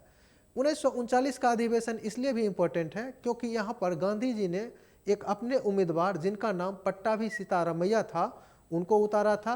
हालांकि उनकी हार हो जाती है, तो इसलिए थोड़ा महत्वपूर्ण हो जाता है। वहीं 1940 ईस्वी के पश्चात आप देखोगे लगभग 1940 से लेकर 1946 ईस्वी तक अब्दुल कलाम आज़ाद या फिर अबुल कलाम आज़ाद जो थे वो कांग्रेस के अध्यक्ष रहते हैं। इसका कारण यह है कि अब जो है द्वितीय विश्व युद्ध की स्थिति थी वर्ल्ड लेवल पर और भारत में भी भारत छोड़ो आंदोलन चल रहे थे, तो इस समय अबुल कलाम आज़ाद ही कांग्रेस के अध्यक्ष बने रहे। वहीं अगर हम बात करें 1946-47 ईस्वी की, तो इस समय जेपी कृपलानी राष्ट्रीय कांग्रेस के अध्यक्ष थे और इसी समय भारत को आज़ादी भी मिली थी, तो इसलिए भी इम्पोर्टेंट हो जाता है। अगर हम बात करें 1948 के अधिवेशन की, तो उसमें पुनः जो है पट्टाभी सीतारामैया जो है कांग्रेस के अध्यक्ष बनाए गए थे। तो ये अभी तक हम लोगों ने चर्चा किया कि जो प्रमुख अधिवेशन थे कांग्रेस के, उसके अध्यक्ष कौन थे और वो कहाँ हुआ था। इसमें एक बात थोड़ा और इम्पोर्टेंट हो जाता है कि 1940 से 46 तक जो हमने बात किया अबुल कलाम आज़ाद का, तो वो सबसे जो है लंबा समय तक अध्यक्ष बने थे और सबसे कम उम्र में अध्यक्ष बनने वाले व्यक्ति भी अबुल कलाम आज़ाद ही थे। तो ये आप लोगों को याद रखना चाहिए। अब हम आगे बात करेंगे कि आखिर भारत में जो शिक्षा से रिलेटेड जो अंग्रेजों के समय में काम हुए हैं वो कौन कौन थे, उसे भी एक नज़र में इसी प्रकार से देख लेते हैं। चूँकि अगर इस बात को आप यहाँ पर देखे रहेंगे तो ऑप्शन में आप एलिमिनेशन आराम से कर सकते हैं और ये फैक्ट थोड़ा है, लेकिन इसको जो है आप आराम से जो है याद कर सकते हैं। और हम लोग ज़्यादा बात नहीं करेंगे, जो ज़्यादा इम्पोर्टेंट है सिर्फ उसी के ऊपर बात करेंगे। जैसे कि शिक्षा से संबंधित अगर हम बात करें तो शिक्षा भारत में लाने का एक ही पर्पज़ था ताकि भारतीयों को जो है यूरोपीय ढंग में ढाला जाए, जिसके पश्चात वो यूरोपीय परिधान को जो है ग्रहण करे ताकि भारत में उनका मार्केट बन सके। और इसके साथ ही वो लिपिक वर्ग भारत से ही चाहते थे ताकि उन्हें ब्रिटेन से कम लोगों को यहाँ पर लाना पड़े। इसमें अगर हम बात करें शिक्षा के संबंध में तो सबसे पहले 1781 ईस्वी में वारेन हेस्टिंग्स के द्वारा कलकत्ता मदरसा की स्थापना की गई थी। वहीं 1791 ईस्वी में बनारस संस्कृत कॉलेज की स्थापना की गई थी, जो कि वारेन हेस्टिंग्स के ही समय में हुआ था। अगले अगर हम शिक्षा से संबंधित प्रमुख आयोग की बात करें तो 1835 में गठित हुआ था, जो कि विलियम बेंटिक के समय। इस समय उनके द्वारा मैकाले आयोग का गठन किया गया था और इस आयोग ने अंग्रेजी शिक्षा को भारत में लागू करने का प्रस्ताव दिया था और इसमें एक नए प्रकार का प्रावधान किया गया था जिसे डाउनवर्थ या विप्रेशन का सिद्धांत भी कहा जाता है। इसके तहत भारत में कुछ जो है वर्गों को शिक्षित करना था, बाकी वो जो शिक्षित वर्ग थे उनका यह काम होता था कि भारत के जो अन्य लोग हैं उन्हें शिक्षित करने का काम करें। हालांकि ये वास्तविक रूप में ऐसा हुआ नहीं। अगर हम अगले जो है इम्पोर्टेंट शिक्षा आयोग की बात करें या फिर शिक्षा से रिलेटेड प्रमुख कार्यों की बात करें तो 1854 ईस्वी में वुड डिस्पैच आता है, जिसके तहत महिला शिक्षा एवं व्यावसायिक शिक्षा पर बल दिया जाता है। अगले आयोग की बात करें तो 1882 ईस्वी में हंटर आयोग की स्थापना की जाती है और इसके द्वारा जो है प्राथमिक शिक्षा के ऊपर बल दिया जाता है। अन्य प्रमुख आयोग की बात करें तो 1902 में और 1904 ईस्वी में रेले आयोग और क्रमशः भारतीय विश्वविद्यालय आयोग गठित किया गया था, जिसका एक ही मकसद था कि विश्वविद्यालय की शिक्षा में सुधार करना और जो छात्र हैं उन्हें राष्ट्रीय आंदोलन से दूर रखना। अगले शिक्षा आयोग की बात करें तो 1917 से लेकर 19 में एक आयोग गठित किया गया था जिसका नाम था सेडलर आयोग। यह भी विश्वविद्यालय शिक्षा से रिलेटेड था। उसके पश्चात अगर हम बात करें तो 1944 ईस्वी में सार्जेंट आयोग का गठन किया गया था। इस आयोग ने 6 से 14 वर्ष के बच्चे को निःशुल्क शिक्षा की बात की थी। अगले शिक्षा से रिलेटेड अगर आयोग की बात करें तो भारत की आज़ादी के पश्चात सर्वप्रथम 1948 ईस्वी में यूजीसी का गठन किया गया था, जिस कमेटी के अध्यक्ष राधा कृष्णन थे, इसलिए इस कमेटी को राधा कृष्णन आयोग के नाम से भी जाना जाता है। वहीं आज़ादी के पश्चात अन्य शिक्षा आयोग की बात करें तो 1964 ईस्वी में कोठारी आयोग का गठन किया गया था और इसने सार्वभौमिक शिक्षा पर बल दिया था। इसका अर्थ यह होता है कि शिक्षा जो है सभी के लिए जो है उपलब्ध करवाया जाए। तो ये था 1964 का कोठारी आयोग। इसी के आधार पर 1968 का राष्ट्रीय शिक्षा नीति लाया गया और इसमें पर्पस यही रखा गया कि कैसे जो है सभी लोगों तक शिक्षा को पहुंचाया जाए। इसी का 1986 ईस्वी में विस्तार देते हुए नई राष्ट्रीय शिक्षा नीति लाया गया। इस नीति के तहत जो है शिक्षा को समवर्ती सूची में रखा गया ताकि इस पर केंद्र और राज्य दोनों को अधिकार हो इससे संबंधित नियम बनाने की। वहीं अगर हम बात करें तो इसमें भी सभी के लिए शिक्षा का प्रावधान किया गया और 1985 ईस्वी में इग्नू की जो स्थापना की गई थी इसका विस्तार किया गया और बजट में यह निर्णय लिया गया कि 6% तक जो खर्च है वो शिक्षा के ऊपर किया जाएगा। अगले शिक्षा नीति की बात करें तो सबसे जो लेटेस्ट अभी है वो 2020 की शिक्षा नीति है। इसमें आप देखोगे तो ग्रेजुएशन तक के शिक्षा के पैटर्न में बदलाव कर दिया गया है, जैसे कि इसे 5+3+3+4 के फार्मूला के आधार पर जो है गठित किया गया है। यानी प्रथम क्लास से लेकर 6 क्लास तक प्राथमिक शिक्षा के तहत, 6 से 9 माध्यमिक शिक्षा और 9 से 12 उच्च माध्यमिक शिक्षा के तहत रखा गया है। वहीं अगर ग्रेजुएशन स्तर की बात करें तो स्नातक डिग्री को 3 वर्ष से बढ़ाकर अब 4 वर्ष कर दिया गया है। हालांकि इसमें एक प्रावधान किया गया है कि जो 2 वर्ष में भी पढ़ाई को बीच में छोड़ना चाहते हैं उसे जो है डिप्लोमा की डिग्री दिया जाएगा। अगर वो 3 वर्ष तक जो है पढ़ाई करके फिर छोड़ते हैं तो उन्हें फिर जो सर्टिफिकेट प्राप्त होगा उन्हें डिग्री कहा जाएगा और जो पूरे 4 वर्ष का जो है कंप्लीट कोर्स करेंगे उन्हें डिग्री विथ ऑनर्स के साथ जो है नवाजा जाएगा। तो ये अभी तक हम लोगों ने देखा कि कैसे जो है ब्रिटिश काल से लेकर आधुनिक काल तक शिक्षा के क्षेत्र में जो है कौन कौन से आयोग का गठन किया गया था और इससे रिलेटेड प्रावधान क्या थे। अब हम लोग इसी तरह अंग्रेजों के समय जो प्रमुख एक्ट लाए गए थे उससे रिलेटेड जानकारी एक जगह इकट्ठा कर लेते हैं। जैसे कि अंग्रेजों के द्वारा सबसे पहला जो एक्ट लाया गया था वो 1773 का रेगुलेटिंग एक्ट था। रेगुलेटिंग एक्ट इसलिए चूँकि कंपनी पर वहाँ के जो ब्रिटिश सरकार थे वो नियंत्रण करना चाहते थे, इसलिए इस एक्ट का नाम रेगुलेटिंग एक्ट दिया। और उस समय बंगाल के जो गवर्नर जनरल थे उनका नाम वारेन हेस्टिंग्स था। अगले अगर एक्ट की बात करें तो 1784 ईस्वी में आया था और इसके तहत जो है निदेशक मंडल का गठन किया गया था और इसके साथ ही कंपनी जो है कैसे जो है बंगाल के क्षेत्र में अपना प्रशासन संचालित करे इसके लिए इसमें प्रावधान किया गया था। वहीं अगर हम बात करें अगले एक्ट की तो वो सबसे इम्पोर्टेंट हो जाता है 1793 ईस्वी का एक्ट। इसके तहत जो है कंपनी को 20 वर्षों तक जो है भारत में शासन करने का अधिकार दिया जाता है। अगर हम अगले इम्पोर्टेंट एक्ट की बात करें तो 1813 का एक्ट था। इस एक्ट के तहत ईस्ट इंडिया कंपनी को चीन और चाय के व्यापार तक सीमित कर दिया गया और बाकी जो एकाधिकार थे उन्हें जो है समाप्त कर दिया गया।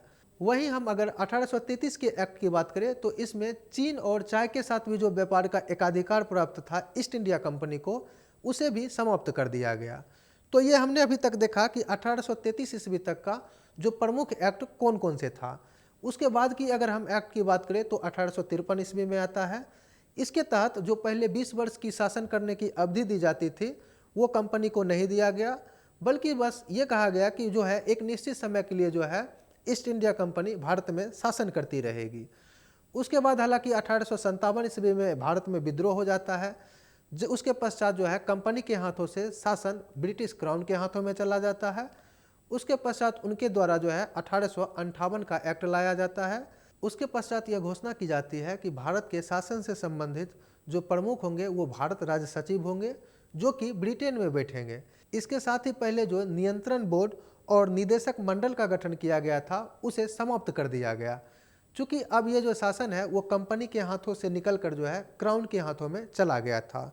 अगले इंपॉर्टेंट एक्ट की बात करें तो वो 1861 ईस्वी में आया था और इसके तहत जो है गवर्नर को जो है अध्यादेश जारी करने की शक्ति दी गई थी। अगले एक्ट की बात करें तो 1892 ईस्वी में आया था।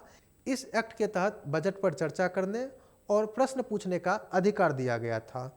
उसके पश्चात अगर हम बात करें तो 1909 ईस्वी में एक एक्ट आया था जिसे मार्ले मिंटो सुधार के नाम से भी जाना जाता है।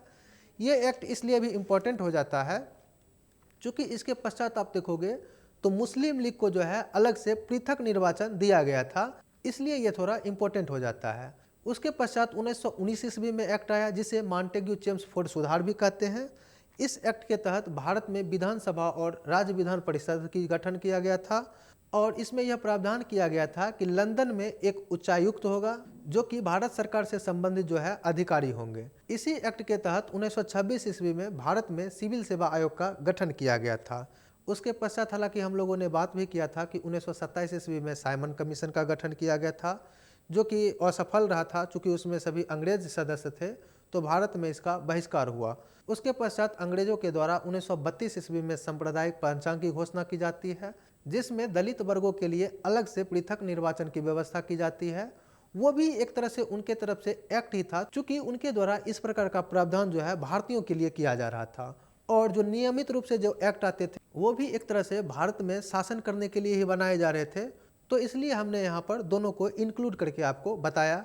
अगले एक्ट की बात करें तो वो सबसे इम्पोर्टेंट हो जाता है 1935 ईस्वी का भारत शासन अधिनियम। इस अधिनियम के तहत आप देखोगे तो प्रांतों में जो है द्वैध शासन को समाप्त कर लिया गया था, जबकि केंद्र में लगा दिया था। इसी एक्ट के तहत रिजर्व बैंक ऑफ इंडिया की स्थापना की गई और इसके साथ ही जो प्रांतों में जो चुनाव होने वाले थे वो 1935 के एक्ट में ही प्रावधान किया गया था। इसके साथ ही देखोगे तो 1937 ईस्वी में एक संघीय न्यायालय की स्थापना की गई थी, जो कि इसी एक्ट के तहत था। उसके पश्चात अगर हम बात करें तो 1947 का भारत शासन अधिनियम आया, जिसके पश्चात भारत और पाकिस्तान दो डोमिनियन बने। तो ये अभी तक हम लोगों ने देखा कि कौन कौन से एक्ट थे और इसमें क्या विशेषता थी। अब हम लोग बात करेंगे कि प्रमुख जो भारत में गवर्नर हुए हैं और उनके द्वारा क्या काम किए गए हैं, हम इसे भी शॉर्ट में ही देखेंगे। प्रथम गवर्नर की बात करें तो रॉबर्ट क्लाइव थे। हालांकि ये शुरुआत में आप देखोगे तो ये एक क्लर्क के रूप में भारत आया था, लेकिन अपने प्रतिभा के बल पर एक गवर्नर बन गया था और हालांकि बाद में इसके ऊपर जो है भ्रष्टाचार का आरोप भी लगा था और जीवन के अंतिम दिनों में इसने जो है आत्महत्या भी कर लिया था। तो ऐसा जो है इम्पोर्टेंट क्वेश्चन भी बन जाता है कि कौन ऐसा गवर्नर था जिन्होंने जीवन के अंतिम समय में अपनी आत्महत्या कर ली थी। तो ये बात आपको ध्यान भी रखना चाहिए। अगले हम अगर गवर्नर जनरल की बात करें तो वारेन हेस्टिंग्स थे। इनके समय की प्रमुख अगर घटनाओं की बात करें तो प्रथम आंग्ल मराठा युद्ध और सालवाई की जो संधि हुई थी वो इन्हीं के समय में हुआ था, तो ये थोड़ा इम्पोर्टेंट हो जाता है। अगला गवर्नर कॉर्नवालिस, जो कि इम्पोर्टेंट हो जाता है।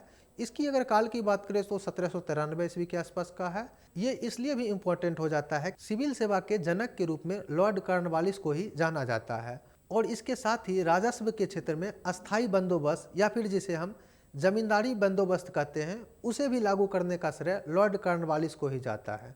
तो ये थोड़ा इम्पोर्टेंट हो जाता है। यहाँ पे आप देखोगे कि जितने भी गवर्नर हुए हैं या फिर गवर्नर जनरल हुए हैं उनके नाम में लॉर्ड लगाया जाता था। लॉर्ड मतलब भगवान, यानी चूंकि उन्होंने कंपनी के लिए इतना महत्वपूर्ण काम किया कि उनको ये उपाधि दी जाती थी, तो ये कोई नाम नहीं है, बल्कि ये उनके लिए एक तरह से समझो तो उपाधि है। इसीलिए आप देखोगे कि जितने भी गवर्नर जनरल हुए हैं उनके नामों में आपको लॉर्ड लगा हुआ रहेगा पहले। तो इसे अलग से नाम नहीं समझना है, बल्कि ये मात्र उपाधि है। अगले अगर हम गवर्नर की बात करें तो लॉर्ड वेलेस्ली था, जो कि लगभग 1799 ईस्वी के आसपास रहा था। और इसके काल की अगर प्रमुख घटनाओं की बात करें तो चौथा आंग्ल मैसूर युद्ध और द्वितीय आंग्ल मराठा युद्ध इसी के समय हुआ था। अगले गवर्नर जो कि विलियम बेंटिक थे, ये लगभग 1828 ईस्वी से लेकर 1835 ईस्वी तक रहे। इसके काल की उपलब्धियों की बात करें तो सती प्रथा का उन्मूलन इन्हीं के काल में हुआ था। और मैकाले आयोग, जिस पे हम लोगों ने शिक्षा के ऊपर बात किया था और उन्होंने अंग्रेजी शिक्षा को बढ़ावा दिया था, तो इन्हीं के समय गठित हुआ था। इसी के साथ ठगी प्रथा और शिशु हत्या जो पहले होता था, उसके ऊपर भी कानून बनाने का श्रेय लॉर्ड विलियम बेंटिक को ही जाता है, तो ये थोड़ा इम्पोर्टेंट हो जाता है। उसके बाद के जो प्रमुख गवर्नर थे उनका नाम चार्ल्स मैटकॉफ था। इनके द्वारा प्रेस पर जो प्रतिबंध लगाया गया था उसे हटाने का प्रयास इन्होंने किया था, इसलिए इन्हें प्रेस का मुक्तिदाता भी कहते हैं। और ये थोड़ा इम्पोर्टेंट हो जाता है परीक्षा के दृष्टिकोण से भी। अगले गवर्नर लॉर्ड डलहौजी थे। इनका जो है प्रसिद्ध जो सिद्धांत था उसका नाम व्यपगत का सिद्धांत था, यानी जिस राज्य को अपना पुत्र नहीं होता था तो वो अगर किसी पुत्र को गोद लेते थे तो उनके राज्य को विलय करने का सिद्धांत था, जिसे व्यपगत का सिद्धांत कहते हैं। और ये लॉर्ड डलहौजी के काल में लागू किया गया था। और हम लोग जब पढ़ रहे थे तो इसमें चर्चा भी किया था कि सर्वाधिक राज्यों का विलय करने का श्रेय लॉर्ड डलहौजी को ही जाता है, तो ये थोड़ा इम्पोर्टेंट हो जाता है। वहीं अगर हम इनके काल में अन्य कार्यों की बात करें तो विधवा पुनर्विवाह एक्ट इन्हीं के काल में लाया गया था। और इसके साथ ही भारत में जो रेल और डाक तार चला है वो भी लॉर्ड डलहौजी के काल में ही चला है। और इसमें हम लोगों ने बात भी किया था कि सबसे पहले बम्बई से ठाणे तक जो है प्रथम रेल चली थी, जो कि लगभग 34 किलोमीटर चली थी। अगले जो गवर्नर जनरल हैं उनका नाम लॉर्ड कैनिंग था। इनके समय की प्रमुख घटनाओं की बात करें तो 1857 का विद्रोह इन्हीं के समय में हुआ था। और उसके पश्चात कंपनी के हाथों से शासन जो है ब्रिटिश क्राउन के हाथों में चला जाता है।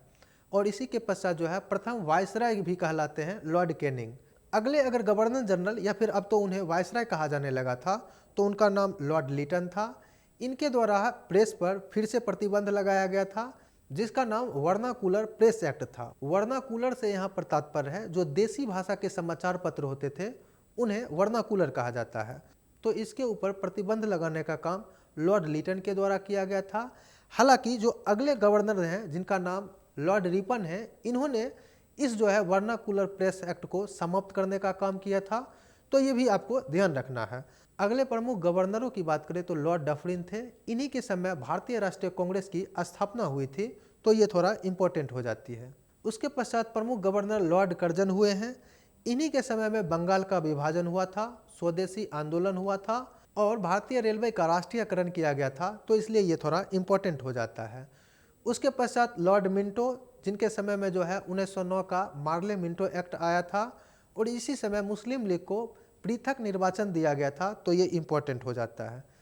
अगले जो प्रमुख गवर्नर हैं उनका नाम लॉर्ड हार्डिंग था। ये इसलिए इम्पोर्टेंट है चूँकि इसी समय राजधानी कलकत्ता से दिल्ली लाया गया था। अगले गवर्नर की बात करें तो वो लॉर्ड चेम्सफोर्ड थे। इनकी अगर अवधि की बात करें तो 1916 ईस्वी से लेकर 1921 ईस्वी तक रहे। इनके समय की अगर प्रमुख घटना की बात करें तो लखनऊ पैक्ट या फिर चंपारण सत्याग्रह, असहयोग आंदोलन, ये सब इन्हीं के काल की घटनाएं हैं, तो ये आपको ध्यान में रखना चाहिए। अगले जो गवर्नर प्रमुख हुए हैं उनका नाम लॉर्ड इरविन था। इनका कार्यकाल 1926 से लेकर 1931 ईस्वी तक था और इन्हीं के काल में गोलमेज सम्मेलन हुआ था, तो ये थोड़ा इम्पोर्टेंट हो जाता है। अगले गवर्नर जनरल या फिर वायसराय लॉर्ड लिनलिथगो हुए। इनकी कार्य अवधि 1936 से लेकर 1944 ईस्वी तक था। अगर हम इनके काल की प्रमुख घटनाओं की बात करें तो द्वितीय विश्व युद्ध, अगस्त प्रस्ताव, क्रिप्स मिशन, भारत छोड़ो आंदोलन, ये सब इन्हीं के कालों की घटनाएं हैं। अगर बात करें हम अगले गवर्नर की तो वो लॉर्ड वेवेल थे, जो कि 1944 से 47 ईस्वी तक रहे। इसके काल की अगर प्रमुख घटनाओं की बात करें तो शिमला सम्मेलन या फिर वेवेल प्लान जो था वो इसी से संबंधित था। इसके साथ ही कैबिनेट मिशन इसी के समय आया था, तो ये थोड़ा इम्पोर्टेंट हो जाता है। अगले गवर्नर जनरल लॉर्ड माउंटबेटन थे। इन्हीं के समय में भारत को आज़ादी मिली थी और ये आज़ाद भारत के प्रथम गवर्नर जनरल भी थे। इसी के समय जो है भारत और पाकिस्तान के बीच जो बंटवारा हुआ था उसके लिए एक आयोग का गठन किया गया था जिसका नाम रेड क्लिफ आयोग था। जैसा कि हमने बताया कि स्वतंत्र भारत के प्रथम गवर्नर यही थे। इन्हीं के समय में भारत और अफगानिस्तान के बीच जो विभाजन रेखा खींचा गया था उसे डूरंड रेखा कहा जाता है, वो इसी समय की घटनाएं हैं। इसके साथ ही अगर ऐसा भी पूछा जाए कि भारत और चीन के बीच विभाजक रेखा का नाम क्या है, तो उसका नाम मैकमोहन रेखा है। ये भी आपको ध्यान रखना चाहिए। अब स्वतंत्र भारत के अंतिम गवर्नर और प्रथम भारतीय जो गवर्नर बने हैं उनका नाम है सी राजगोपालाचार्य, यानी चक्रवर्ती राजगोपालाचार्य। ये एक तरह से आप कह सकते हैं कि भारत के अंतिम गवर्नर जनरल भी थे। और इसके पश्चात हालांकि भारत में जब संविधान लागू हो गया उसके पश्चात हालांकि भारत जो है एक गणतंत्र बन गया। गणतंत्र का अर्थ यह होता है कि जब जो राज्य प्रमुख होता है उसका चुनाव या तो आम जनता के द्वारा किया जाए या फिर आम जनता के जो चुने हुए प्रतिनिधि हैं वो करे, तो उसे गणतंत्र कहते हैं। तो ऐसे भारत जब आज़ाद हुआ तो भारत एक गणतंत्र बना। चूँकि भारत के जो राष्ट्र प्रमुख हैं वो भारत के जनता के द्वारा चुने जाते हैं, तो उसके बाद हालांकि गवर्नर जनरल का पद समाप्त कर दिया गया। अब हम लोग इसी से जुड़ी हुई एक छोटी सी जानकारी लेंगे कि संविधान सभा से रिलेटेड भी कुछ प्रश्न बनते हैं, उसमें कौन कौन से पॉइंट आ सकते हैं। जैसे कि संविधान जो सभा का गठन किया गया था वो कैबिनेट मिशन योजना के तहत किया गया था और इसके गठन के समय कुल मिलाकर 389 सदस्य थे, जो कि पाकिस्तान के विभाजन हो जाने के पश्चात मात्र 299 सदस्य भारत में रह गए थे। वहीं अगर बात करें इसकी पहली बैठक की तो 9 दिसंबर 1946 ईस्वी को हुआ था। इसके अस्थायी अध्यक्ष सच्चिदानंद सिन्हा बनाए गए थे। बाद में हालांकि 11 दिसंबर 1946 ईस्वी को डॉक्टर राजेंद्र प्रसाद अस्थायी अध्यक्ष बने थे। 13 दिसंबर 1946 ईस्वी को जवाहरलाल नेहरू के द्वारा एक उद्देश्य का प्रस्ताव प्रस्तुत किया गया था, जिसे बाद में 24 जनवरी 1950 ईस्वी को लागू भी कर दिया गया था। इसे भारतीय संविधान में प्रस्तावना के रूप में भी जाना जाता है। वहीं अगर हम बात करें संवैधानिक सलाहकार की तो वो BN राव थे। अब हम लोग इससे जुड़े हुए थोड़ी और जानकारी लेंगे कि संविधान में जो सबसे इम्पोर्टेंट कमेटी था उसका नाम प्रारूप कमेटी या फिर ड्राफ्टिंग कमेटी था। इसी कमेटी के द्वारा यह तय किया जाता था कि कौन से प्रावधान जो है संविधान में लाना है या फिर कौन से संविधान में जो है इंक्लूड नहीं करना है। और इसके जो अध्यक्ष थे डॉक्टर भीमराव अंबेडकर थे, तो इसलिए भी जो है इन्हें जो है भारतीय संविधान का निर्माता भी कहा जाता है। थोड़ा ये भी बात आपको ध्यान में रखना चाहिए। वहीं अगर हम बात करें भारतीय संविधान से संबंधित और भी जानकारी, तो इसे 26 नवंबर 1949 ईस्वी को जो है अपना लिया गया था। अगर हम बात करें इसे बनने में कितना समय लगे तो लगभग 2 वर्ष 11 महीना और 18 दिन का समय लगा था। अगर बात करें हम इसे पूरी तरह से लागू कब किया गया था तो 26 जनवरी 1950 ईस्वी को जो है भारतीय संविधान को लागू कर दिया गया था। और भारत के जो प्रथम राष्ट्रपति बने थे वो 24 जनवरी 1950 ईस्वी को डॉक्टर राजेंद्र प्रसाद जो है बने थे। इससे रिलेटेड कुछ एक दो समितियां भी हम लोग पढ़ लेते हैं, क्योंकि उससे संबंधित जो है कभी कभी प्रश्न पूछा जाता है। जैसे कि मौलिक अधिकार से संबंधित जो संविधान सभा में समिति बनाया गया था उसके अध्यक्ष सरदार पटेल थे। संघीय समिति जो बनाया गया था उसके अध्यक्ष जवाहरलाल नेहरू थे। संघीय संविधान समिति के जो अध्यक्ष बनाए गए थे वो भी जवाहरलाल नेहरू थे। और प्रांतीय संविधान समिति के अध्यक्ष सरदार पटेल जी को बनाया गया था। और जैसा कि हम लोगों ने बात किया प्रारूप समिति या ड्राफ्टिंग समिति, उसके अध्यक्ष डॉक्टर भीमराव अंबेडकर को बनाया गया था। तो हमने ये कुछ अतिरिक्त जानकारी इकट्ठा करने का प्रयास किया, साथ ही पहले से जो कुछ फैक्ट हम लोगों ने अलग अलग जगह पे पढ़ा था उसे एक जगह करने का भी काम किया। अब आइए हम लोग इससे रिलेटेड कुछ प्रश्नों को देख लेते हैं, उसके पश्चात हम लोग अपने क्लास को एंड कर देंगे। तो आइए इससे रिलेटेड हम कुछ प्रश्नों को देख लेते हैं। पहले सबसे पहला प्रश्न है, भारत छोड़ो आंदोलन कब और कहाँ प्रारंभ हुआ? ऑप्शन है 8 अगस्त 1942 बम्बई, 15 अगस्त 1942 दिल्ली, 7 जुलाई 1942 लाहौर, 7 अगस्त 1942 वर्धा। तो हम लोगों ने इसे तो पढ़ा ही कि 8 अगस्त 1942 बम्बई के ग्वालियर टैंक से भारत छोड़ो आंदोलन का आह्वान किया गया था गांधी जी के द्वारा, और इसी आंदोलन के दौरान करो या मरो का भी नारा दिया गया था। तो इसका सही उत्तर हो जाएगा 8 अगस्त 1942। अगला क्वेश्चन है, भारत छोड़ो आंदोलन के संदर्भ में महात्मा गांधी को कहाँ बंदी बनाया गया था? ऑप्शन है बम्बई में, मद्रास में, कलकत्ता में, नई दिल्ली में। तो हम लोगों ने बात किया था कि आगा खां का जो पैलेस था उसमें इनको बंदी बनाया गया था, जो कि बम्बई में है। तो इसका सही उत्तर हो जाएगा बम्बई। अगला क्वेश्चन है, आज़ाद हिंद फौज जिसे INA भी कहा जाता है का विचार किसने सुझाया था, यानी किसने दिया था? ऑप्शन है मोहन सिंह, निरंजन सिंह, शाहनवाज, सुभाष चंद्र बोस। तो इसका सही उत्तर हो जाएगा मोहन सिंह। हमने बात भी किया था कि कैप्टन मोहन सिंह के द्वारा आईएनए की जो है स्थापना की गई थी। अगला क्वेश्चन की अगर हम बात करें तो गांधी जी को सर्वप्रथम किसने राष्ट्रपिता कहकर संबोधित किया था? ऑप्शन है सुभाष चंद्र बोस, रविन्द्रनाथ टैगोर, सरदार पटेल, जवाहरलाल नेहरू। तो इसका सही उत्तर हो जाएगा सुभाष चंद्र बोस, चूंकि उनके द्वारा जो है गांधी जी को राष्ट्रपिता कहा गया था भारत छोड़ो आंदोलन के पश्चात। अगला क्वेश्चन है निम्न में से कौन कैबिनेट मिशन का सदस्य नहीं था? ऑप्शन है Lord Pethick Lawrence, A V Alexander, sir Stafford Cripps, Lord Amery. तो इसका सही उत्तर हो जाएगा लॉर्ड एमरी, चूंकि अन्य जो सदस्य हैं वो तो इसके सदस्य थे ही। अगला क्वेश्चन है निम्न में से कौन भारतीय संविधान की पांडुलेखन या प्रारूप समिति के अध्यक्ष थे? ऑप्शन है Abul Kalam Azad, B R Ambedkar, Jawaharlal Nehru, doctor Rajendra Prasad. तो ये तो स्पष्ट है बी आर अम्बेडकर। अगला क्वेश्चन है 3 जुलाई 1947 को भारत का विभाजन के विरुद्ध किस पार्टी ने काला दिवस मनाया था? ऑप्शन है भारतीय राष्ट्रीय कांग्रेस, फॉरवर्ड ब्लॉक, हिंदू महासभा और लास्ट ऑप्शन है कम्युनिस्ट पार्टी ऑफ इंडिया। तो हिंदू जो महासभा था वो जो है इस जो है विभाजन का बहुत ज़्यादा विरोध किया था और उसी ने इसे काला दिवस के रूप में मनाया था। तो इसका सही उत्तर हो जाएगा हिंदू महासभा। इसीलिए आप देखोगे कि वर्तमान में भी जो हिंदू महासभा है वो अखंड भारत की बात करते हैं। तो इसका सही उत्तर हो जाएगा हिंदू महासभा। अगला क्वेश्चन है जब भारत स्वतंत्र हुआ उस समय कांग्रेस के अध्यक्ष कौन थे? ऑप्शन है महात्मा गांधी, जवाहरलाल नेहरू, जेबी कृपलानी और सरदार पटेल। तो इसका सही उत्तर हो जाएगा जेबी कृपलानी। हम लोगों ने बात भी की थी कि 1946 से 47 ईस्वी तक यही कांग्रेस के अध्यक्ष थे। अगला क्वेश्चन है किस अधिनियम ने ईस्ट इंडिया कंपनी की कब्र पर मृत्यु लेख लिख दिया? ऑप्शन है 1858, 1861, 1862 और उपरोक्त में से कोई नहीं। मतलब एक्ट के बारे में बताना है कौन से एक्ट। तो इसका सही उत्तर हो जाएगा 1858 का एक्ट, जिसके तहत ईस्ट इंडिया कंपनी से शासन छीनकर ब्रिटिश क्राउन के हाथों में चला गया था। अगला क्वेश्चन है भारत में पहली बार लोक सेवा आयोग का गठन या फिर स्थापना किस अधिनियम के तहत हुआ था? ऑप्शन है Indian council act 1892, council act 1909, government of India act 1919 और गवर्नमेंट ऑफ इंडिया एक्ट 1935। तो इसका सही उत्तर हो जाएगा गवर्नमेंट ऑफ इंडिया एक्ट 1919। इसी के तहत 1926 ईस्वी में सिविल सेवा आयोग की स्थापना की गई थी।